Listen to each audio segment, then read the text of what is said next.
In my last video I talked about the Half-Life 2 Christmas edition from 2006, and today we're going to have a look at the build of Half-Life 2 that was on that CD. With the help of someone from the comments on the other video, I managed to extract the files from the CD, put them in the Steam folder, and run them, which means that I can now fully run the build of Half-Life 2 that was on that CD, without any updates and patches from almost 2 decades ago. I got in contact with the guy from the comments on Discord. He then guided me step by step through the process of extracting the files that I have on the CD and running those. And to be honest, I didn't even thought that was possible. I thought it was just completely useless and worthless to have that CD edition, but apparently it is not. And we now can take a look at how Half-Life was almost 2 decades ago.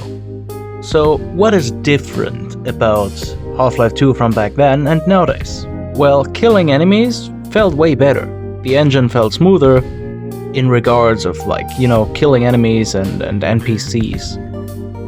However, playing with props, on the other hand, felt a little bit more laggy and janky at sometimes. Next thing, the whole game just looked very foggy for whatever reason. I checked the settings and I changed nothing, like I played it 100% stock. I have changed absolutely nothing but the screen resolution.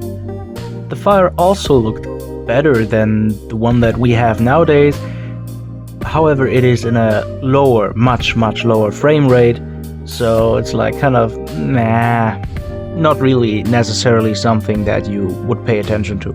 Next thing might be a little bit more unimportant, but the texture of the vortigons also changed, like from back then to now. They looked way darker, way more fitting to the old beta style of Half-Life back then. They changed that and now they look way more smooth. One of the more noticeable things for me was driving the vehicles like airboat or the scout car felt really janky and awful. For whatever reason, I can't really tell you, but they just felt wrong and really hard to control.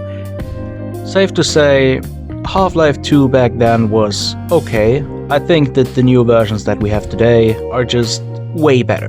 They're polished, they work better, they feel better. So yeah, it was kind of interesting to see how Half-Life was back then, but not necessarily something that you need to do, but if you got the opportunity to, why not? Thanks on the guy again that helped me extracting those files and getting my hands on that. It was really interesting to take a look at that, and without his help I probably couldn't have done that. Thanks. I also noticed that the Friends tab, if you press escape, was in beta, so apparently back then you could only view your Friends tab if you were in the beta back then, which is also pretty cool to see.